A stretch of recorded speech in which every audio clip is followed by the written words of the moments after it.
Le pont de cuirassé Zephyrion, nuance écarlate, vibrait d'une efficacité discrète. Le commandant Vexto se tenait devant l'écran principal, ses mains écailleuses jointes derrière le dos. Ses yeux jaunes étudiaient les étranges signaux provenant du monde inconnu devant eux. Ces signaux étaient différents de tout ce que l'Empire Zephyrion avait rencontré lors de sa conquête de 17 systèmes stellaires.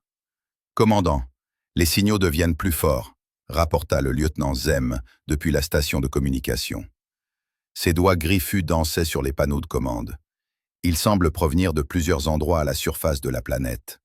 Vexto hocha lentement la tête. La planète devant eux était belle d'une manière qui le mettait mal à l'aise. Des océans bleus recouvraient la majeure partie de sa surface, avec des masses terrestres vertes et brunes dispersées entre des nuages blancs. Elle semblait paisible, presque invitante, mais quelque chose la rendait étrange à ses instincts de guerrier. « Que nous disent les scanners sur ce monde ?» demanda-t-il à l'officier scientifique. Le sous-commandant Kvar leva les yeux de sa station. Ses 4 yeux clignotent en séquence. « Les lectures sont inhabituelles, monsieur. La gravité est presque le double de ce que nous considérons normal pour les mondes habités. L'atmosphère contient des niveaux d'oxygène qui seraient toxiques pour la plupart des espèces que nous connaissons. Et les schémas météorologiques ?» Il marqua une pause, vérifiant à nouveau ses instruments. « Les schémas météorologiques montrent des tempêtes massives qui se déplacent régulièrement à la surface. N'importe laquelle de ces tempêtes serait classée comme une catastrophe naturelle sur notre monde d'origine. Pourtant, des signaux intelligents proviennent clairement de la surface, médita Vexto. Quel genre d'espèce pourrait vivre dans de telles conditions? Pendant ce temps, sur la station de surveillance spatiale humaine Aurore, le capitaine Jake Morrison vivait le jour le plus excitant de sa carrière. La station orbitait autour de la Terre à une distance sûre, surveillant précisément ce genre d'événements. Lorsque les vaisseaux extraterrestres apparurent sur ses capteurs, Jake dut répéter les scans 3 fois pour croire ce qu'il voyait. « Lisa, tu captes ça ?» appela-t-il son officier des communications. Lisa Harper leva les yeux de sa console, ses cheveux bruns tombant sur son visage. « Si tu parles de la flotte extraterrestre massive qui vient d'apparaître dans notre système solaire, alors oui, je la capte. » Elle essaya de garder sa voix calme, mais Jake pouvait entendre l'excitation. « Jake, il y a au moins 50 vaisseaux là-bas. Certains sont énormes. » Jake hocha la tête et tendit la main vers le système de communication d'urgence. En quelques minutes, il fut connecté à la surface de la Terre, parlant avec des commandants militaires et des fonctionnaires. La conversation fut brève mais claire. L'humanité se préparait à cette éventualité depuis des décennies. Ils avaient des protocoles en place. « Essayez d'établir le contact », vint l'ordre du général Robert Hayes au Pentagone. « Utilisez les séquences mathématiques dont nous avons parlé. Faites-leur savoir que nous sommes intelligents et pacifiques. » Lisa commença la transmission. Elle débuta avec des nombres premiers, puis passa à des constantes mathématiques. La réponse vint plus vite que prévu. Les vaisseaux extraterrestres commencèrent à diffuser leurs propres séquences mathématiques, suivies de formes géométriques simples et de pictogrammes basiques. « Ils essaient de communiquer », dit Lisa, ses doigts courant sur le clavier. « Regarde ça, Jake. Ils envoient des images simples de leur espèce, de leur vaisseau, des concepts de base. » Jake étudia les images depuis son écran. Les extraterrestres ressemblaient à de grands lézards marchant sur 2 pattes. Ils avaient 4 yeux et des écailles qui semblaient chatoyer à la lumière. Leur vaisseau était massif, clairement construit pour la guerre. Mais les messages qu'ils envoyaient semblaient suffisamment pacifiques. Ils demandent la permission d'envoyer un petit groupe à la surface de la planète, traduisit Lisa après plusieurs heures d'échange. Ils veulent rencontrer nos représentants. Jake sentit son cœur s'emballer. Premier contact avec une espèce extraterrestre. Il se demande s'il était prêt pour cela, si l'humanité était prête pour cela. Les extraterrestres semblaient puissants. Leur vaisseau était clairement plus avancé que tout ce que les humains avaient construit. Mais il y avait quelque chose dans leur message qui semblait presque prudent. À bord du Nuance écarlate, le commandant Vexto avait des pensées similaires. Son espèce avait contacté des dizaines d'autres races intelligentes durant son expansion à travers la galaxie. Habituellement, le premier contact était simple. Ils arrivaient, démontraient leur technologie supérieure, et l'espèce locale se soumettait ou était conquise. Mais cette situation était différente. Les indigènes ont accepté de nous rencontrer, rapporta le lieutenant Zem. Il suggère que nous atterrissions à des coordonnées spécifiques sur leur continent principal. L'endroit semble être une sorte de réserve naturelle. Une réserve, demanda Vexto. Quel genre de réserve? D'après leur transmission, il semblerait que ce soit une zone où ils protègent leur faune et leurs caractéristiques naturelles. Ils l'appellent le Parc national de Yellowstone. Vexto trouva cela intéressant. La plupart des espèces civilisées vivaient dans des environnements soigneusement contrôlés, la nature étant repoussée aux confins de leur monde ou entièrement éliminée. Le fait que ces êtres maintenaient des réserves suggérait qu'ils étaient soit très avancés, soit très primitifs étant donné la nature hostile de leur monde. Il soupçonnait la dernière option. Très bien, décida-t-il. Sélectionnez 3 éclaireurs pour la mission de surface. Incluez Kedvar et 2 de nos meilleurs guerriers. Combinaisons environnementales complètes et armures lourdes. Nous ne savons pas à quoi nous attendre là-bas. Monsieur, intervint Kedvar depuis sa station, les relevés atmosphériques suggèrent que les indigènes respirent le même mélange général de gaz que nous, juste en concentration différente. Les combinaisons pourraient ne pas être nécessaires. Mieux vaut être préparé, répondit Vexto. Ce monde semble déjà assez dangereux sans prendre de risques inutiles. De retour à la base Aurore, Jake et Lisa continuèrent leur communication avec la flotte extraterrestre. Plus ils en apprenaient sur leurs visiteurs, plus ils semblaient impressionnants. Les extraterrestres se nommaient les Zérians, et ils contrôlaient apparemment une portion significative de la galaxie locale. Leur technologie était clairement supérieure à celle des humains. « Pourquoi pensez-vous qu'ils veulent nous rencontrer en surface ?» se demande Lisa à voix haute. « Pourquoi ne pas simplement inviter nos représentants à bord de leur vaisseau ?» Jake y réfléchit. Peut-être que c'est un test. Peut-être veulent-ils voir comment nous vivons, ce qu'est vraiment notre monde. Ou peut-être qu'ils sont juste polis. Ou peut-être, dit Lisa doucement, qu'ils sont prudents. Regarde leurs vaisseaux, Jake. Ce sont des vaisseaux de guerre. Mais ils gardent leur distance et ils demandent la permission pour tout. Ce n'est pas le comportement habituel des conquérants. Jake hocha la tête. Elle avait raison. Il y avait quelque chose de presque respectueux dans l'approche des extraterrestres. C'était comme s'ils étaient prudents plutôt qu'agressifs. Il se demanda ce que cela signifiait. Alors que la navette extraterrestre se préparait à partir pour la surface de la Terre, aucune des 2 espèces ne réalisait qu'elles étaient sur le point de vivre quelque chose qui allait changer leur civilisation à jamais. Les Aériens pensaient qu'ils allaient rencontrer une autre espèce primitive, sur un monde rude mais gérable. Les humains pensaient qu'ils allaient rencontrer des extraterrestres avancés qui jugeraient leur simple planète et la trouveraient décevante. Aucun des 2 groupes ne comprit que la Terre, que les humains considéraient comme un foyer normal, bien que parfois stimulant, allait se révéler être quelque chose de bien plus extraordinaire que quiconque n'aurait pu l'imaginer. La navette Zéphrian, griffe d'acier, descendit à travers l'atmosphère terrestre comme une étoile filante. À l'intérieur, 3 des meilleurs guerriers de l'Empire étaient assis sur des sièges renforcés, leurs combinaisons environnementales bourdonnant doucement. Le sous-commandant Kedvar vérifia une dernière fois son équipement, tandis que les guerriers d'Exmo et Centaur passaient en revue les paramètres de leur mission. « Rappelez-vous », Kedvar parla dans son communicateur, « c'est une mission diplomatique. Nous observons, nous apprenons, et nous faisons notre rapport au commandant. Les indigènes ont choisi ce qu'ils appellent un lieu paisible pour notre rencontre. » Dexmo, un vétéran de 12 campagnes, ajusta ses plaques d'armure. « Toute espèce capable de vivre sur un monde avec cette gravité et cette composition atmosphérique mérite notre respect, dit-il. Mais je ne comprends toujours pas pourquoi ils voulaient se rencontrer dans une zone sauvage plutôt que dans leur capitale. Peut-être souhaitent-ils nous montrer la beauté naturelle de leur monde, suggéra Centaur, la plus jeune des 3, mais dont le dossier de combat était impressionnant. De nombreuses espèces sont fières de l'apparence de leur monde d'origine. La navette traversa la couche nuageuse, et les 3 Apians eurent leur première vue dégagée du site d'atterrissage. En contrebas s'étendait un paysage qu'ils n'avaient jamais vu. De la vapeur s'élevait du sol en des dizaines d'endroits, créant des colonnes blanches contre le ciel bleu. Des rivières d'eau coulaient entre des collines couvertes de végétation verte. Des montagnes s'élevaient au loin, leurs sommets blancs, ce qui semblait être de l'eau gelée. « Les relevés thermiques sont incroyables », rapporta Kedvar aux nuances écarlates. La température du sol varie énormément sur la zone d'atterrissage. Certaines zones enregistrent des températures proches de l'ébullition, tandis que d'autres sont bien en dessous du point de congélation. Comment les indigènes survivent-ils à des conditions aussi extrêmes?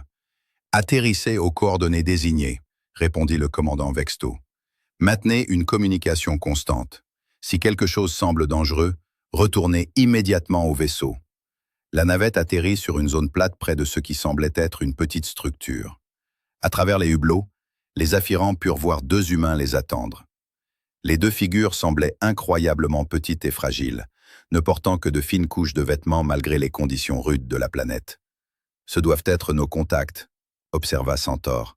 Ils ne semblent porter aucun équipement de protection. Peut-être que leurs combinaisons environnementales sont plus avancées qu'elles n'y paraissent, suggéra Dexmo, bien qu'il semblât dubitatif. Kedvar activa le mécanisme de la porte de la navette. Découvrons-le. Au moment où les portes s'ouvrirent, les trois Apyrians reculèrent. L'air qui s'engouffra dans la navette sembla brûler. Leurs combinaisons environnementales commencèrent immédiatement à filtrer l'atmosphère. Mais même l'air traité leur brûla les poumons. La gravité les a frappés comme un poids physique, rendant chaque mouvement un effort colossal. Par les étoiles anciennes, souffla Centaure, s'accrochant au chambranle de la porte pour se soutenir. Comment respire-t-il cela? Devant la navette, le garde forestier Tony Martinez observait avec inquiétude les trois extraterrestres qui peinaient visiblement à poser le pied au sol. Il avait été briefé sur la rencontre, mais personne n'avait mentionné que les visiteurs pourraient avoir des difficultés avec l'environnement terrestre. « Ça va ?» demanda la docteure Amy Foster, la biologiste qui s'était portée volontaire pour aider au premier contact. Elle portait une tablette avec un logiciel de traduction basique et une collection d'images de la Terre pour faciliter la communication. Tony haussa les épaules. Peut-être qu'ils viennent d'une planète avec une gravité plus faible. Nous devrions probablement leur laisser un instant pour s'adapter. Les trois aériens sortirent lentement de la navette. Chaque pas était un effort monumental. Leur combinaison indiquait une composition atmosphérique respirable, mais très concentrée. Les niveaux d'oxygène étaient presque toxiques, tandis que d'autres gaz qui auraient dû être présents étaient presque totalement absents. « Salutations », lança Tony, parlant lentement et clairement. Il leva la main dans ce qu'il espérait être un geste universel de paix. « Bienvenue sur Terre. Je suis Tony Martinez, et voici la docteure Amy Foster. » Kisvar activa le système de traduction de sa combinaison. Après un instant, il réussit à répondre dans un anglais fortement accentué. « Salutations humains. Je suis le sous-commandant Kedvar. Voici les guerriers Dexmo et Centaure. Enchanté de vous rencontrer, dit Amy avec un sourire chaleureux. Nous sommes dans le parc national de Yellowstone. C'est l'une de nos zones de nature sauvage protégée. Nous avons pensé que ce serait un endroit agréable et paisible pour notre première rencontre. Le mot « paisible » était encore en cours de traitement par le système de traduction lorsque le sol sous leurs pieds commença à gronder. Les Apyriens dégainèrent immédiatement leurs armes, cherchant des menaces. Leurs combinaisons détectèrent une activité sismique équivalente à un bombardement d'artillerie mineure. « Tremblement de terre » demanda Centaure, s'appuyant contre la navette. « Oh, c'est juste Old Faithful », dit Tony avec désinvolture, pointant une petite colline à environ 200 mètres de là. Elle est sur le point d'exploser.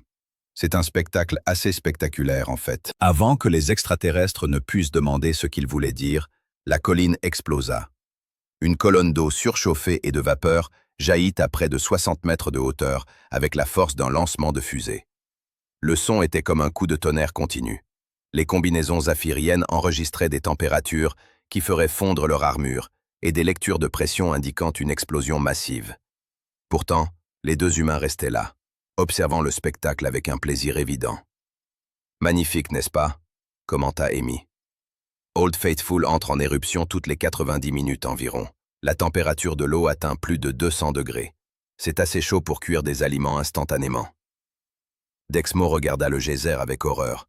« Vous vivez près de cette activité volcanique. »« Oh, ce n'est pas volcanique », corrigea Tony avec serviabilité. « Enfin, pas directement. Tout le parc est situé au-dessus d'un supervolcan, mais il est inactif depuis environ 70 000 ans. Ce ne sont que des caractéristiques géothermiques. Nous en avons des milliers dans tout le parc. Le système de traduction peinait avec le concept de supervolcan. Quand il eut enfin traité l'information, les trois Apyriens firent un pas en arrière involontaire. « Supervolcan » répéta Kisvar faiblement. Bien sûr, dit Amy, Yellowstone est essentiellement une gigantesque caldeira volcanique. Si elle entrait un jour en éruption, cela affecterait probablement le climat de toute la planète. Mais ne vous inquiétez pas, les chances que cela arrive de sitôt sont très faibles. Les extraterrestres étaient encore en train de digérer cette information lorsqu'ils entendirent un son qui leur glaça le sang. Un grondement profond résonna depuis la forêt derrière eux. Leurs combinaisons l'identifièrent immédiatement comme un défi territorial d'un grand prédateur. « Oh, regardez !» dit Tony, sortant un petit appareil de sa poche. « Il y a un grizzly. Probablement un mâle, à en juger par sa taille. Nous devrions nous éloigner. Ils peuvent être un peu grincheux à cette période de l'année. » La créature qui émergea des arbres était un cauchemar incarné. Elle mesurait près de 1,20 m au garrot, son corps massif couvert d'une épaisse fourrure brune. Des muscles ondulaient sous son pelage lorsqu'elle se déplaçait, et ses griffes étaient plus longues que les couteaux de combat zéphiriens. Les petits yeux de l'ours se fixèrent sur le groupe, et il se dressa sur ses pattes arrière, révélant sa véritable taille. Debout, il dominait même les grands apériens. « Magnifique spécimen », murmura Amy, levant sa tablette pour prendre des photos. « Il pèse probablement environ 360 kg. Regardez ses griffes. Elles sont parfaites pour fouiller les troncs d'arbres tombés à la recherche d'insectes. » La main de Centaure se dirigea vers son fusil à plasma. « Devons-nous éliminer la menace ?»« Menace ?» Tony parut surpris. « Il ne menace personne. Il est juste curieux. » Les ours sont en fait assez pacifiques, à moins que vous ne les dérangiez ou que vous ne vous mettiez entre eux et leurs petits. L'ours retomba sur ses 4 pattes et commença à marcher vers eux d'un pas décontracté qui démentait son apparence terrifiante. Les Aphiriens regardaient avec une horreur figée, alors que cette créature, que leur combinaison classait comme un prédateur alpha capable de déchirer leur armure, s'approchait à moins de 50 mètres des 2 humains désarmés. Tony claqua bruyamment des mains. « Hé, l'ours, avance maintenant !» Le prédateur massif le regarda un instant, puis tourna les talons et s'enfonça dans la forêt comme si rien ne s'était passé. « Voilà !» dit Tony joyeusement. « Problème résolu. Maintenant, par où voudriez-vous commencer votre visite du parc ?» Les 3 guerriers zéphiriens se regardèrent à travers les visières de leurs casques. Ils avaient atterri sur un monde où le sol explosait régulièrement avec une force volcanique. L'air était à peine respirable, et des prédateurs massifs erraient librement parmi les habitants. Pourtant, les humains semblaient considérer cela normal, voire agréable. Kevar ouvrit son canal de communication vers le cerf pourpre. « Commandant, dit-il doucement, je crois que nous avons sous-estimé ces humains. Après 3 heures à Yellowstone, les éclaireurs zaphiriens étaient prêts à découvrir la civilisation humaine.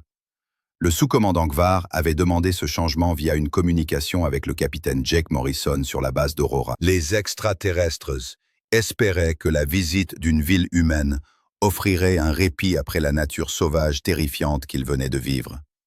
Jake et Lisa Harper rencontrèrent le groupe sur une petite piste d'atterrissage en dehors du parc. Les humains avaient organisé un transport militaire pour emmener leurs invités à New York, qu'ils décrivaient comme l'une des plus grandes réalisations de la Terre en matière d'urbanisme et d'ingénierie. « Vous allez adorer New York », dit Lisa aux extraterrestres alors qu'ils montaient à bord de l'avion. « C'est la maison de plus de 8 millions de personnes, et c'est l'une de nos villes les plus modernes, très civilisée comparée à la nature sauvage. » Les Apiriens s'installèrent à leur siège, leurs combinaisons environnementales travaillant toujours d'arrache-pied pour filtrer l'atmosphère terrestre. Le vol leur donnerait l'occasion de voir davantage la surface de la planète d'en haut. Ce qu'ils virent aggrava encore leur évaluation de la situation. En contrebas, de vastes étendues du continent étaient couvertes d'une végétation verte que leur scanner identifiait comme une croissance totalement incontrôlée. Des forêts s'étendaient sur des centaines de kilomètres sans aucun signe de gestion ou de culture. Des rivières coulaient dans des lits naturels au lieu d'être correctement canalisées par des systèmes artificiels. Plus troublant encore, ils pouvaient voir des preuves d'incendies de forêts réguliers, de tempêtes massives et d'autres catastrophes naturelles qui avaient été autorisées à remodeler le paysage sans aucune intervention apparente. « Vos gens ne contrôlent-ils pas la surface de votre planète ?» demanda Dexmo via le système de traduction. Jake eut l'air confus par la question. « La contrôler? Nous avons des villes, des fermes et des routes, mais la majeure partie de la planète n'est que des zones naturelles, sauvages, des forêts, des océans. Nous aimons avoir des zones sauvages. » « Mais les dangers, fit remarquer Centaure, les prédateurs, les tempêtes, l'instabilité géologique. Comment protégez-vous votre population? Eh bien, nous construisons nos villes dans des endroits sûrs et nous avons des systèmes d'alerte précoces pour les phénomènes météorologiques violents, expliqua Lisa. Mais honnêtement, la majeure partie de la Terre est assez sûre si vous savez ce que vous faites et prenez des précautions raisonnables. Les Apiriens échangèrent des regards. Leur monde natal avait été entièrement terraformé il y a des milliers d'années. Chaque mètre carré était contrôlé, géré et sûr. L'idée de laisser de vastes zones à l'état sauvage était incompréhensible pour eux. Alors qu'ils approchaient de New York, les extraterrestres eurent leur premier aperçu de l'ingénierie urbaine humaine. Au lieu des flèches de cristal et des plateformes flottantes auxquelles ils s'attendaient, ils virent une collection massive de structures rectangulaires entassées les unes contre les autres. Les bâtiments s'étiraient vers le haut sur des centaines de mètres, créant des canyons artificiels entre eux. Ces structures, observa Qatar, elles semblent être construites avec des matériaux primitifs, de la pierre, du métal, et ce qui ressemble à des mélanges de sable durci. Principalement du béton et de l'acier, confirma Jay. Certains de ces bâtiments sont là depuis plus d'un siècle. Nous construisons des choses pour qu'elles durent. La navette atterrit sur une plateforme attachée à l'une des structures les plus hautes. Au moment où les portes s'ouvrirent, les Aphiriens furent frappés par un mur de son qui les fit chanceler. Le niveau sonore était plus élevé que tout ce qu'ils avaient connu, y compris les champs de bataille actifs. Leurs combinaisons identifièrent des centaines de sources sonores différentes, créant un rugissement continu qui serait utilisé comme guerre psychologique dans les opérations militaires zéphiriennes. « Bienvenue à Manhattan », annonça Lisa gaiement, visiblement insensible à l'agression acoustique. « L'heure de pointe vient de commencer, alors c'est un peu chargé. » Ils descendirent sur ce que Jake appelait un trottoir, et les extraterrestres réalisèrent immédiatement qu'ils étaient au milieu d'un autre type de zone sinistrée. Des flots d'humains s'écoulaient devant eux à grande vitesse, se faufilant les uns entre les autres selon des schémas qui semblaient complètement chaotiques. Des véhicules se déplaçaient dans les rues avec une agressivité à peine contenue, leurs moteurs primitifs brûlant des combustibles fossiles et produisant des nuages d'échappement. « Combien d'humains vivent dans cette zone ?» demanda Centaure, observant le flux incessant de personnes avec un étonnement grandissant. « À Manhattan, environ 1 600 000 en journée, » a répondu Jake. Mais pendant les heures de bureau, la population dépasse les 4 millions, avec les navetteurs provenant d'autres régions. Les chiffres étaient stupéfiants. Le monde d'origine zéphranienne tout entier ne comptait que 2 milliards d'habitants, soigneusement répartis sur la surface aménagée de la planète. Cette seule île contenait plus de personnes que plusieurs de leurs mondes coloniaux. Une équipe de construction travaillait sur un bâtiment voisin, et le bruit de leurs équipements ajoutait au chaos ambiant. Les Apiriens observaient avec fascination des humains manœuvrer des machines qui déchiraient le béton et l'acier, comme s'il s'agissait d'argile molle. Des étincelles jaillissaient dans toutes les directions, et des morceaux de débris chutaient de grandes hauteurs. Pourtant, les ouvriers continuaient leurs tâches, avec une protection minimale. « Est-ce une sorte d'opération de démolition militaire ?» a demandé Dexmo. « Non, juste des travaux de construction normaux », a expliqué Lisa. « Ils rénovent la façade du bâtiment. Rien d'extraordinaire. » L'un des ouvriers de construction, un homme nommé Carlos Rodriguez, a remarqué les étranges visiteurs et leur a fait signe. Il se tenait sur une plateforme étroite, suspendue à 20 étages au-dessus de la rue, actionnant un équipement qui serait classé comme arme lourde sur la plupart des mondes. Une fois sa tâche actuelle terminée, il est descendu pour les rencontrer. « Salut !» a dit Carlos en retirant son casque et ses lunettes de sécurité. « Vous êtes là pour la visite? J'ai entendu dire que nous recevions des visiteurs VIP aujourd'hui. » Jake a fait les présentations, et Carlos a serré la main de chacun des extraterrestres. Sa poigne était suffisamment ferme pour être enregistrée par leur capteur de pression, et ses mains portaient les cicatrices de nombreuses années de travail manuel. « Que faites-vous là-haut » a demandé Kevar en désignant le chantier. « Cela semble très dangereux. » Carlos a ri. « Dangereux? Non, pas vraiment. Je veux dire, il faut faire attention avec son équipement de sécurité, suivre les procédures. Mais je fais des travaux de construction depuis 15 ans.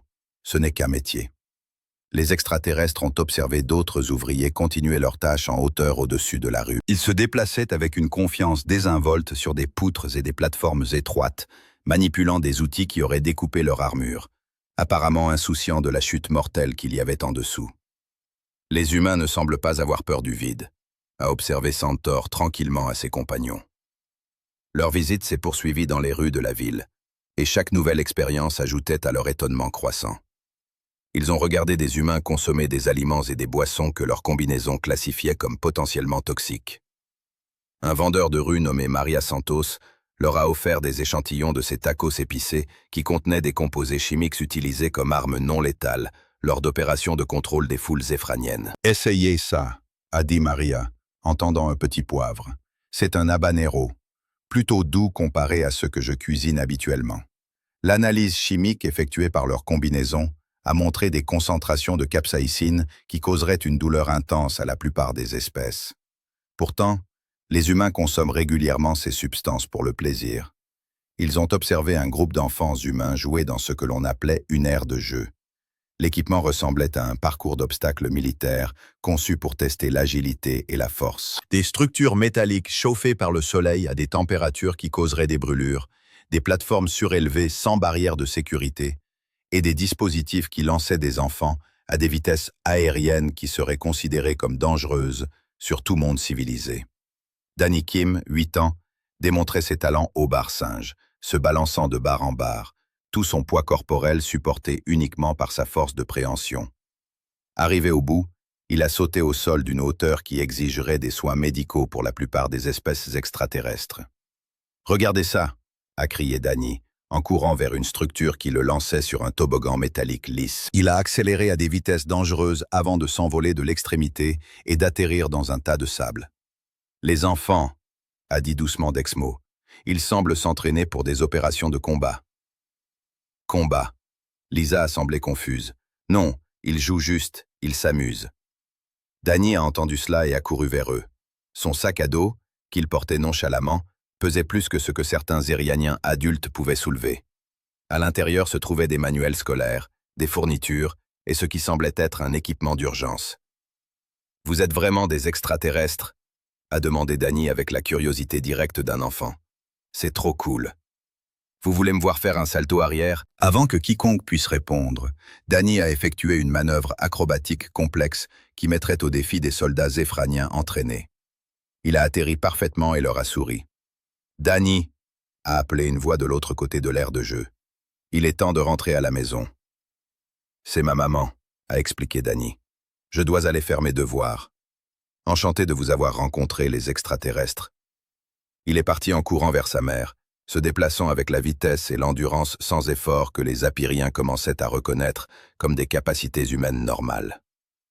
Au fil de la journée, les extraterrestres ont observé d'autres exemples de capacités humaines occasionnelles qui défiaient leur compréhension. Les ouvriers du bâtiment soulevant des poids massifs sans assistance mécanique, des policiers pourchassant des criminels à pied à travers des terrains qui mettraient à l'épreuve des véhicules militaires.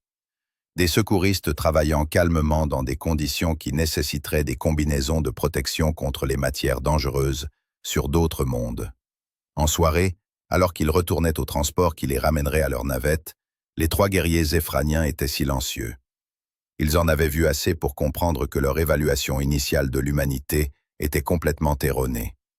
Ces humains ne vivaient pas seulement sur un monde dangereux, mais dans une civilisation qui serait classée comme un exercice de survie continue selon les normes zéphraniennes. Pourtant, ils prospéraient, créant de l'art, de la musique et de la littérature, élevant des familles et construisant une société complexe qui fonctionnait d'une manière ou d'une autre, malgré des conditions qui détruiraient la plupart des espèces. Commandant Kedvar rapporta à Crimson Tone. Nous devons complètement réviser notre compréhension de cette espèce.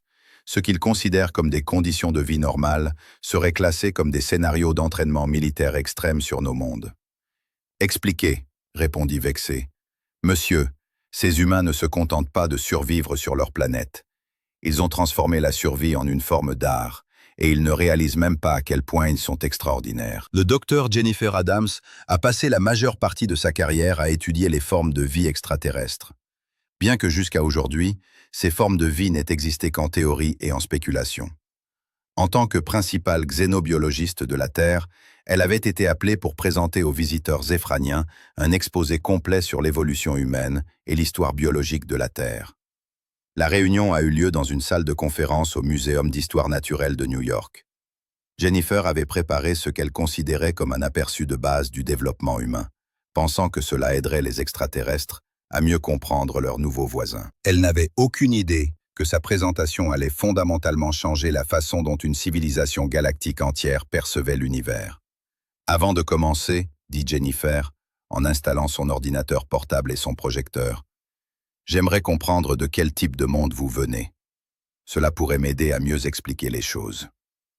Le sous-commandant Kedvar a consulté son dispositif de traduction avant de répondre. Notre planète d'origine, Seria Prime, a des conditions météorologiques stables, des écosystèmes gérés et un contrôle strict de la population.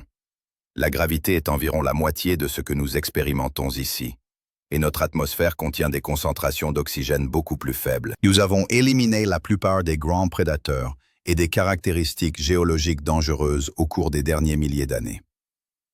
Jennifer hocha la tête pensivement. Cela semble être un environnement très sûr et bien planifié. La Terre est assez différente. Permettez-moi de commencer par quelques faits de base sur l'histoire de notre planète. Elle cliqua sur sa première diapositive, qui montrait une chronologie s'étendant sur des milliards d'années. La Terre a connu 5 événements d'extinction de masse majeure. Ce sont des périodes où la majeure partie de la vie sur la planète a complètement disparu. Le plus récent remonte à 66 millions d'années, lorsqu'un impact d'astéroïdes a tué la plupart des grands animaux, y compris les dinosaures. Les 3 apériens se sont agités inconfortablement sur leur siège. Leur combinaison fonctionnait toujours pour filtrer l'atmosphère terrestre, mais ils s'étaient au moins habitués à la gravité écrasante. « Impact d'astéroïdes » a demandé Centaure. « Votre monde a été frappé par de grands objets spatiaux à plusieurs reprises. » Jennifer a confirmé. L'impact qui a mis fin à l'âge des dinosaures a créé un cratère de 150 km de large et a temporairement obscurci le soleil avec des nuages de débris. Mais la vie a survécu et a finalement prospéré à nouveau. En fait, si cet impact n'avait pas eu lieu, les humains n'auraient peut-être jamais évolué.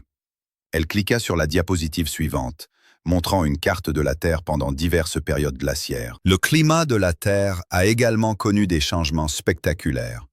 Nous avons eu des périodes où la majeure partie de la planète était couverte de glace et d'autres périodes où il faisait beaucoup plus chaud qu'aujourd'hui. Pendant certaines périodes glaciaires, les calottes glaciaires mesuraient plus d'1 kilomètre d'épaisseur et couvraient la majeure partie des continents du Nord. Comment la vie a-t-elle survécu à des changements climatiques aussi extrêmes ? A demandé Dexmo. Adaptativité, a simplement répondu Jennifer. Les espèces qui ne pouvaient pas s'adapter ont disparu.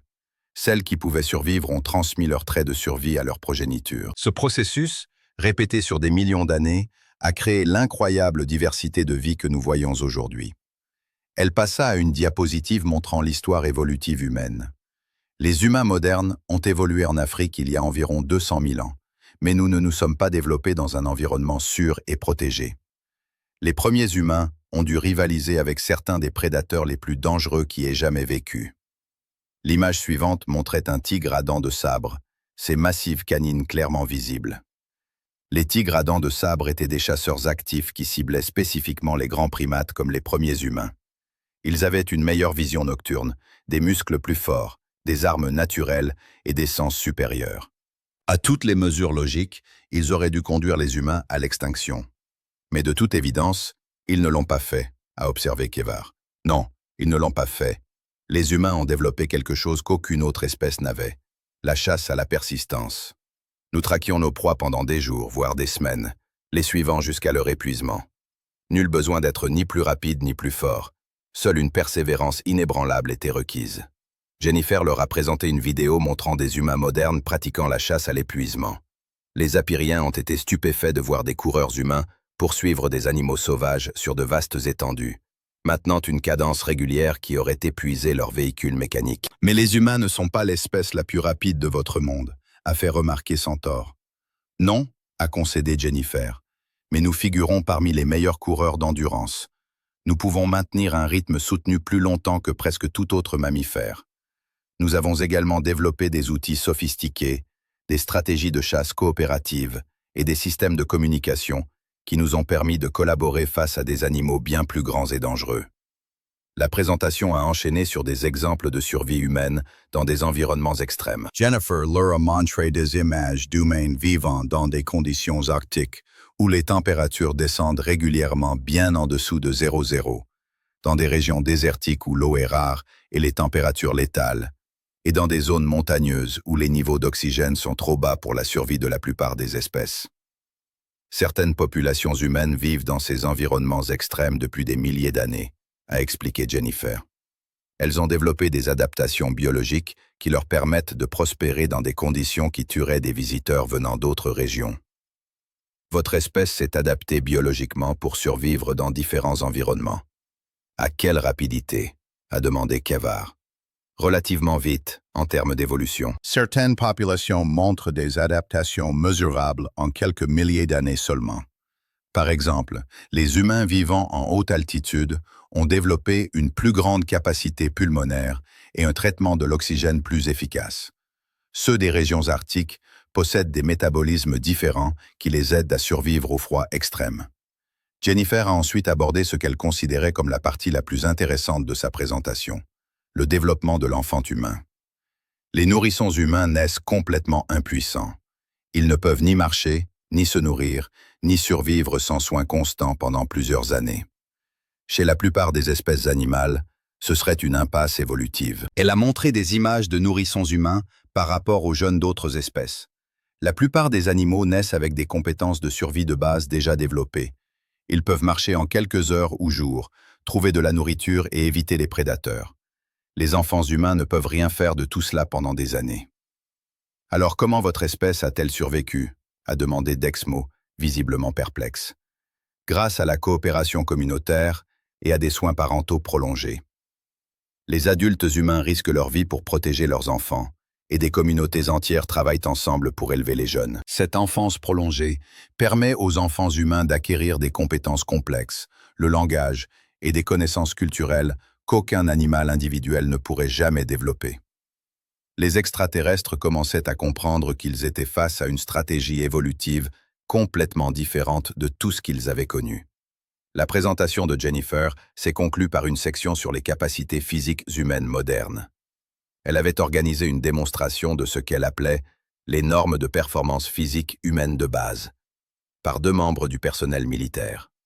Le capitaine de la marine, Alex Rivera, et le sergent de l'armée, Kate Sullivan, sont entrés dans la salle de conférence en uniforme. Tous deux semblaient détendus et amicaux, ne montrant aucun signe de stress que les Apériens ressentaient en étant simplement assis sous la gravité terrestre. Alex et Kate représentent le personnel militaire humain typique, a expliqué Jennifer. Ils vont vous montrer quelques exercices d'entraînement physique standard. Alex a commencé par ce qu'il a appelé une simple routine d'échauffement. Il s'est mis au sol et a commencé à faire des pompes, supportant tout son poids avec ses seuls bras. Les Apériens ont regardé avec étonnement les 50 répétitions effectuées sans aucun signe de fatigue. Kate a démontré des tractions, suspendues à une barre, soulevant son corps à plusieurs reprises en n'utilisant que la force de sa prise et de ses muscles. Elle a rendu cela facile. Ces exercices font partie des exigences physiques militaires de base, a expliqué Alex. Tout soldat est censé atteindre ces normes minimales. Des normes minimales, a demandé Centaure faiblement. Bien sûr, a répondu Kate, ce n'est que le niveau de base. Le personnel des forces spéciales s'entraîne beaucoup plus dur que cela, et ce n'est que de la musculation. Nous faisons aussi de la course d'endurance, des parcours d'obstacles, de l'entraînement au combat et des exercices de survie. Alex leur a montré une partie de l'équipement utilisé à l'entraînement militaire. Des poids dépassant la capacité de levage des armures de puissance apériennes, des parcours d'obstacles qui défieraient leurs forces spéciales les plus élitistes, et des armes qui se fiaient aux réflexes et à la précision humaine, plutôt qu'à des systèmes de ciblage automatisés. Le plus remarquable, a poursuivi Jennifer, c'est que ces capacités physiques ne se limitent pas au personnel militaire. La plupart des humains en bonne santé peuvent accomplir des exploits similaires. Les enfants humains s'engagent régulièrement dans des activités qui seraient considérées comme des exercices d'entraînement dangereux sur d'autres mondes. Elle a montré des images de sport et d'activités récréatives humaines. L'escalade, où les humains gravissent des falaises verticales en utilisant uniquement la force de leur prise et leurs compétences en résolution de problèmes. Le rafting en eau vive, où ils naviguent dans des rapides violents à bord de petites embarcations. Le parachutisme, où ils sautent d'aéronefs à haute altitude pour le plaisir.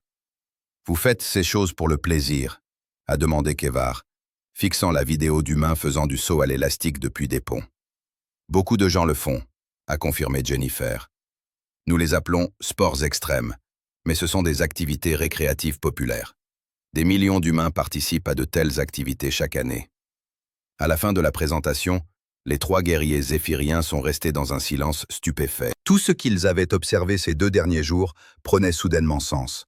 Ces humains n'étaient pas particulièrement courageux ou téméraires. Ils étaient le produit d'un processus évolutif qui avait créé une espèce capable de prospérer dans des conditions qui détruiraient la plupart des autres formes de vie. « Dr Adams, dit Kevvar, ce que vous avez décrit suggère que les humains sont peut-être l'espèce la plus physiquement capable de la galaxie connue. » Jennifer eut l'air surprise. « Vraiment? Je veux dire, nous sommes raisonnablement athlétiques, mais nous ne sommes pas particulièrement spéciaux. Chaque espèce évolue pour correspondre à son environnement. » Dr Adams, dit Centaure doucement. La plupart des espèces évoluent dans des environnements stables et sûrs. Nous n'avons jamais rencontré une espèce qui a évolué sous la menace constante de prédateurs, de catastrophes naturelles et d'extrêmes environnementaux. Qu'est-ce que cela signifie pour nos 2 espèces? A demandé Jennifer. Les 3 aliens se sont regardés. Ils commençaient à comprendre que le premier contact entre les humains et l'Empire zéphirien allait être très différent de ce à quoi tout le monde s'était attendu. Cela signifie, répondit Kevvar, que nous avons beaucoup à apprendre les uns des autres, et peut-être beaucoup à reconsidérer sur la façon dont nous percevons la galaxie. Le vol de retour vers le Tone cramoisi a été le plus long du sous-commandant Keith Var. Son rapport au commandant Vextal allait changer tout ce que l'Empire zéphirien croyait savoir sur la galaxie. Alors que leur navette s'éloignait de la surface terrestre, les 3 guerriers ont regardé la planète rapetissée sous eux, toujours en train de digérer ce qu'ils avaient vu. Le commandant Keith Var a contacté son communicateur dès leur mise en orbite, demandant une conférence privée immédiate avec l'état-major. Niveau de classification, menaçant l'Empire. La réponse est venue immédiatement. Accordé, rendez-vous dans la salle de conférence Alpha dès l'amarrage. En moins d'1 heure, Kevvar se tenait devant les officiers supérieurs du Tone cramoisi. Sa présentation était prête, tout comme ses conclusions. L'affichage holographique montrait des images et des enregistrements vidéo de leur séjour sur Terre. « Honneur, commandant », commença-t-il. « Je dois recommander la reclassification immédiate du monde d'origine humain et la révision complète de nos protocoles de premier contact. » Le commandant Vexto s'est penché en avant dans son siège, ses 4 yeux fixant intensément son subordonné. « Expliquez votre raisonnement, sous-commandant. »« Monsieur, la Terre doit être classée comme un monde de la mort de classe SI, la catégorie de danger la plus élevée de notre système.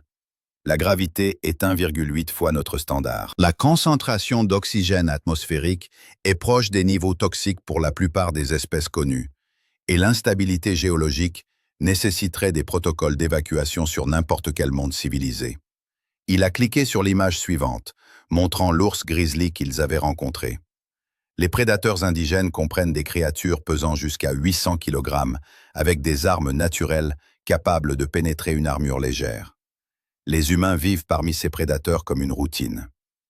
Mais les humains ont sûrement la technologie pour se protéger, a suggéré l'officier scientifique. C'est la partie remarquable, monsieur. Ils n'ont besoin d'aucune technologie spéciale. Leurs capacités physiques leur permettent de survivre naturellement dans ces conditions. Keith va montrer des travailleurs de la construction effectuant leurs tâches en vidéo. Ce que vous voyez ici est un travail manuel routinier. Ces humains soulèvent des masses qui nécessiteraient une assistance électrique pour notre espèce, travaillent à des hauteurs qui exigeraient un équipement de sécurité et opèrent dans des conditions environnementales qui seraient classifiées comme dangereuses. La présentation s'est poursuivie avec des images d'une aire de jeu et la démonstration du personnel militaire. À chaque nouvelle révélation, les officiers zéphiriens devenaient plus silencieux et pensifs. Les enfants humains, a ajouté Centaure, s'engagent dans des activités que nous classifierions comme des exercices d'entraînement avancés. Leur système éducatif semble être conçu autour du développement de la résilience physique et mentale face à des conditions extrêmes. Suggérez-vous, demanda le commandant Vextal lentement, que toute l'espèce humaine est composée de ce que nous classifierions comme du personnel d'élite des forces spéciales.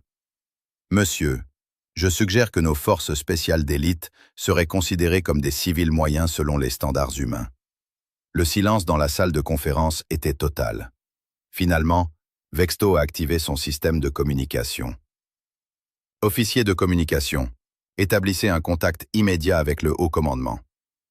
Transmission alpha prioritaire.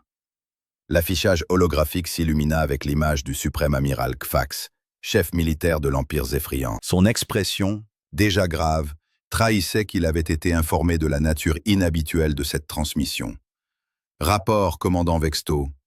Suprême amiral, nous avons achevé le premier contact avec l'espèce connue sous le nom d'humain. Je recommande la suspension immédiate de tous les plans d'expansion dans ce secteur et l'initiation de protocoles diplomatiques au plus haut niveau. Sur quelle base? Vextol fit un geste vers Kedvar qui reprit sa présentation. Cette fois, il y incluait une analyse détaillée des capacités humaines comparées aux espèces galactiques connues. Les chiffres étaient stupéfiants. Les ratios force-surpoids des humains surpassaient ceux de la plupart des espèces militaires.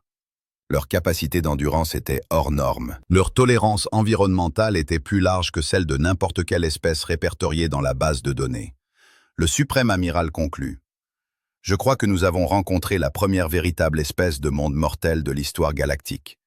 Ils ont évolué non seulement pour survivre sur leur monde, mais pour prospérer dans des conditions qui détruiraient nos guerriers les plus aguerris.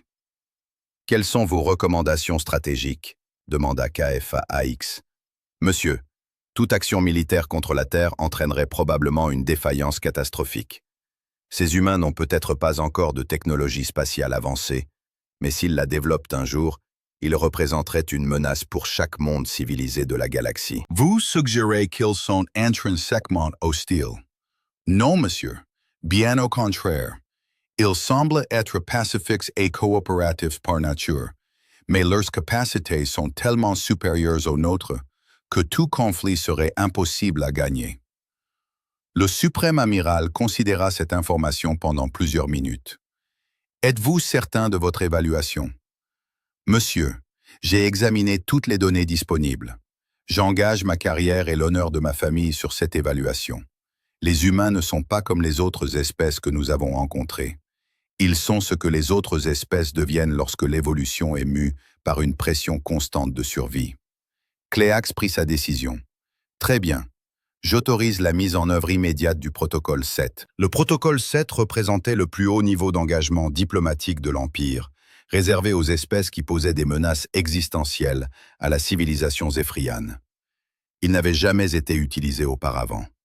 Commandant Vex, vous resterez dans le système solaire de la Terre en tant qu'ambassadeur.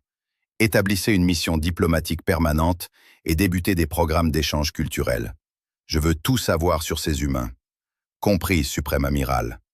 Et Kafax ajouta, assurez-vous qu'ils comprennent que l'Empire vient en paix. La dernière chose que nous souhaitons est de leur donner une raison de nous considérer comme une menace. 3 mois plus tard, l'ambassadrice Helen Roberts sortit de sa navette sur la surface de Zapiraya Prime. Ancienne pilote d'essai de la marine, Helen avait été choisie pour diriger la première mission diplomatique interstellaire de la Terre en raison de son expérience des conditions extrêmes et des situations de stress élevées. La délégation Zéphrian qui la rencontra était impressionnante. Le suprême amiral Kafax en personne, accompagné d'une garde d'honneur complète, les meilleurs guerriers de l'Empire. Ils la regardèrent nerveusement tandis qu'Hélène descendait la rampe de la navette, vêtue de rien de plus qu'une combinaison diplomatique standard, ne montrant aucun signe de malaise malgré sa présence sur un monde extraterrestre. « Salutations, suprême amiral », dit Hélène avec un sourire chaleureux. « Merci pour l'invitation à visiter votre magnifique monde natal. » Kafax s'inclina formellement, un geste de respect normalement réservé à la royauté en visite.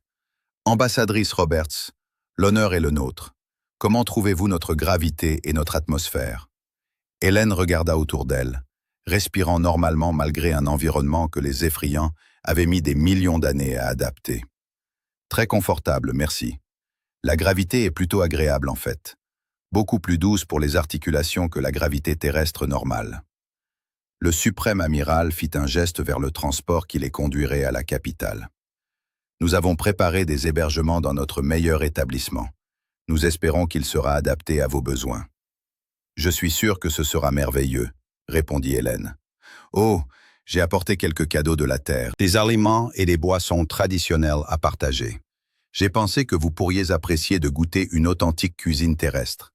Elle ouvrit une petite malle contenant des articles qui auraient nécessité une manipulation avec des protections contre les matières dangereuses sur la plupart des mondes. Du café, avec des concentrations de caféine pouvant être classées comme stimulants, du charbon avec des composés légèrement toxiques pour la plupart des espèces, et des épices enregistrées comme irritants chimiques. Quelle attention!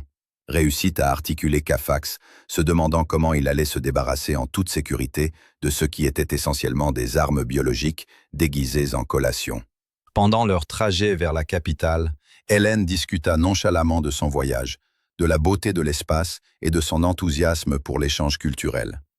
Elle semblait tout à fait à l'aise, ignorant qu'elle était traitée avec le genre de respect et de prudence normalement réservé aux armes de destruction massive. Pendant ce temps, de retour sur Terre, le capitaine Jake Morrison s'installait dans son nouveau rôle de coordinateur des communications interstellaires de l'humanité. La base Aurora avait été étendue en une installation diplomatique complète, et Jake se retrouvait à gérer les communications avec des dizaines d'espèces extraterrestres qui avaient découvert l'humanité par le réseau Zephyrian. Les messages suivaient tous un schéma similaire. Salutations de la République Altriane. Nous avons entendu des histoires remarquables sur votre espèce et votre monde natal. Nous serions honorés d'établir des relations pacifiques avec votre peuple. L'Assemblée cristalline envoie ses salutations à l'espèce humaine. Nous avons été informés que vous êtes un peuple unique, doté de capacités extraordinaires. Nous cherchons la connaissance et l'amitié. Des nomades de l'espace profond aux humains de la Terre. Nous avons entendu dire que vous vivez sur un monde qui défierait les dieux eux-mêmes. Nous saluons votre force et vous offrons notre amitié. Chaque message contenait le même thème sous-jacent. Ces civilisations extraterrestres n'étaient pas seulement impressionnées par l'humanité. Elles en étaient émerveillées. La Terre était devenue légendaire dans l'espace local, comme le monde impossible où vivaient les gens impossibles. Jake s'adossa à sa chaise et regarda les étoiles à travers la fenêtre d'observation de la base Aurora. 1 an auparavant, l'humanité était seule dans l'univers. Maintenant, elle était l'espèce la plus célèbre de la galaxie, et elle avait atteint ce statut non par la conquête ou la technologie avancée, mais simplement en étant elle-même. Sur son bureau se trouvait un message du Conseil galactique, une organisation qui régissait les relations entre les espèces civilisées. Ils invitaient formellement l'humanité à devenir membre, avec des droits de vote complets et une représentation. Le message était respectueux, presque révérencieux dans son ton. « Nous serions honorés, disait-il, d'accueillir les représentants de la Terre à notre assemblée. La perspective unique et les capacités remarquables de votre espèce seraient inestimables pour notre sagesse collective. » Jake sourit et commença à rédiger la réponse de l'humanité. Il se demanda quelles autres surprises les attendaient parmi les étoiles. Mais une chose était certaine. La galaxie avait appris que parfois, les personnes les plus extraordinaires sont celles qui ne réalisent pas à quel point elles le sont. Et quelque part dans l'espace, sur des dizaines de mondes à travers le bras local de la galaxie, des espèces extraterrestres révisaient tranquillement leur doctrine militaire, leurs protocoles diplomatiques et leur politique d'exploration. Une nouvelle puissance avait émergé. Une puissance qui ne savait même pas qu'elle était puissante. L'ère de l'humanité parmi les étoiles avait commencé.